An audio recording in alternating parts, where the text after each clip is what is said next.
Yo, what is up, guys? We have another PC video today. I know the last one, guys, I said it's the world's most powerful PC. Well, guess what?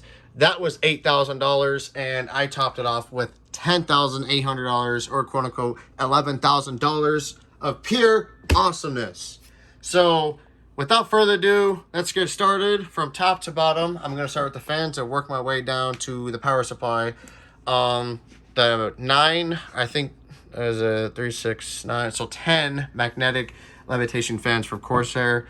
These fans will run you about $30 a piece, which, by the way, guys, before I continue, I will give prices just to give an update of what it actually is to get the performance of PCs that you could even remotely build with no loss of money at all. So the magnetic levitation fans were about $480 total, including taxes. Definitely can't cheap out on something that's going to cool your PC in the middle of the summer here in Las Vegas. So definitely cannot shorten yourself on that part of the end there. So as far as the fans go, the best thing I bought for this PC before, you know, the RTX 3090, by the way. The motherboard, of course, is limited to a few hundred in the world, so really good at, you know, what it does. Comes with the AIO, and it comes with the Kingston Fairy RAM, but I didn't want Kingston Fairy. I want something with bling. Quote unquote RGB is what people would call it, I guess. RAM 6 were obviously not cheap. 128 gigs of DDR5. This PC is not $11,000 for no reason. So given the RAM is $1,400, I can't cheap out there by any means. I just wanted to build the most powerful PC and just see what kind of performance I get. And definitely DDR5 RAM speeds is really fun to have, but also having the capacity. And it's, I mean, it's, this PC is future proof for 5-10 years down the road. Maybe not 10 years, but definitely 5 years, as long as I replace the parts. So $1,400 for the RAM. For the motherboard, obviously this is an OLED screen right here, and this is the LCD screen. I think that's an LCD screen. I guess that is the size of the original iPhone. That's kind of crazy considering that's like a 5-inch screen right there. Motherboard was $2,600 and some change. Wasn't cheap. MSRP's $2,099 given the taxes and the shipping I had to pay for. Bought it from eBay. Actually, I know that doesn't help the case of the price of the PC, but since they were so hard to find, I just had to go out of my way and get what I wanted to not lose out on the PC that I wanted to build ever ago, I guess.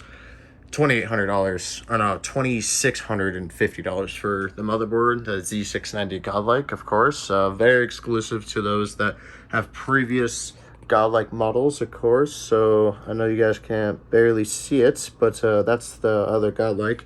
This would have made me eligible to be able to, you know, buy this, but of course they didn't have them in stock, so I bought them on eBay from a third-party seller. And of course, it works amazing, but yes, I would have been able to get it because I have that Godlike. Comparing the two PCs, by the way, last gen RAM, DDR4, 128 gigs of RAM, by the way, 10900K, Z73, you guys know the deal, magnetic levitation fans, 1,000 watt power supply, RTX 3080 Ti. So definitely nothing short there, and also all NVMe drives, 4 terabytes of really high-end Evo Pluses in there. But for this PC, I got 2 terabytes. 2 terabytes of the 980 Pros. Again, no shortening myself in building this PC. I guess the only thing that's similar is the RGB holders for the sag brackets, but it is what it is. 2 terabytes again. Buying 6 of the 980 Pros. They're about to run you about $2,000. Nothing crazy about that, right? So the graphics card, again, RTX 3090. We all know about the 3090. I don't need to explain myself. Just like the 3080 Ti. No need to explain ourselves. Of course, I'll be getting the RTX 4090 come fall. So anyone in the comments want my 3090 come fall, I'll be more than glad to sell it to you. You know, this PC is definitely nothing short of really good at what I use it for. I play in the highest settings, which I will be making, guys, on specific games, and you know, anything that you guys want to see. I can even post benchmarks for you guys, by the way.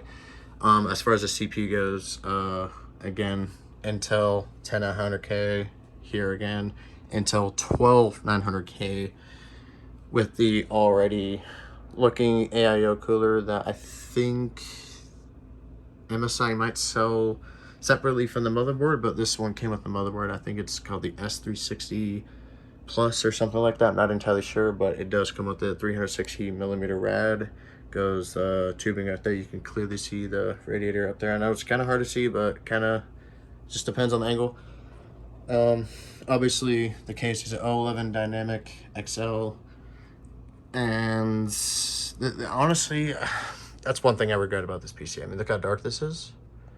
Look at the, you know, the difference. Obviously the glare, ignore that, but you can definitely tell the difference of the lighting of this PC shows compared to that. So given that you know, $1,400 for RAM, $2,600 for a motherboard, that's already $4,000 just for those two things alone. Then you have another $3K for the 3090, but that I didn't spend $2,200 like I mentioned. I think I did, but yeah, I spent about $2,700.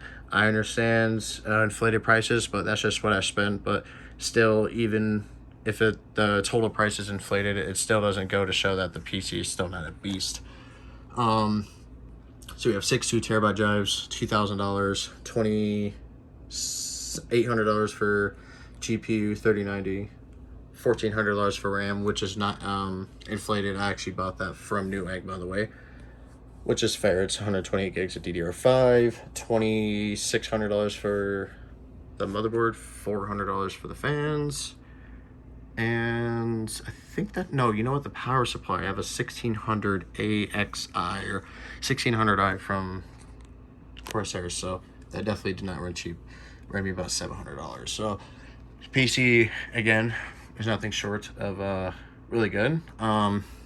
Just you know, showcase the Z690, the Godlike, which is already limited to a couple hundred units in the entire world. This thing is definitely nothing short of really good.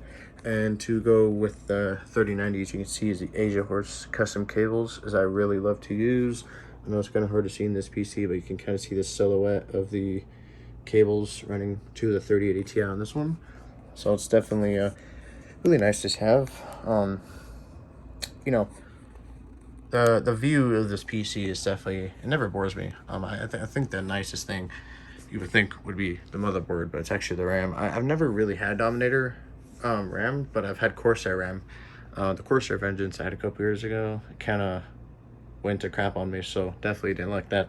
Then I went to G-Scale, as you can see, but the RGBs kind of poop out on me too. So kind of last resort here, but Dominator, hope you guys don't fail me, but definitely appreciate the aesthetic feel of the PC. Regarding the case, I guess this is so obvious as to why the case is so common, but 011 Dynamic XL to me is better than this, and this is way bigger, and it's like $150 more than this. So hopefully you guys like the PC. I know it went kind of fast, but I also didn't want to bore you guys with a 20-minute video. I know I should have built it for you guys, but you know, try to understand that parts came in at different times, and I needed to make sure that everything worked, because everything's brand new. I understand new gen stuff always tends to fail right out of the box. That's just how everything is, consoles, whatever it is. So I had to be sure for myself. So here it is. You know, $11,000. I mean, you know, what could you really ask for?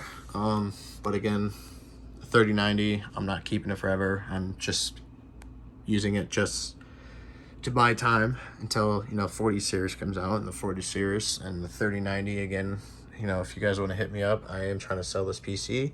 More importantly, the graphics card, if I haven't already by the time this is posted, and the 3090 again will be sold this fall. I hope you guys appreciate the PC tour. If you guys have any questions, feel free to ask. This is probably the best PC. Actually, this is the best PC money can buy. I mean, nothing gets better than this. Like, it's $11,000 that you could easily see that aesthetically. it is as nice as it is to play on. So I definitely appreciate you guys. Like, comment, subscribe, and appreciate you guys all the support, and I'll see you again, and next time we'll maybe do some benchmarks or even some games showcasing the FPS on all high settings. And peace. Thank you.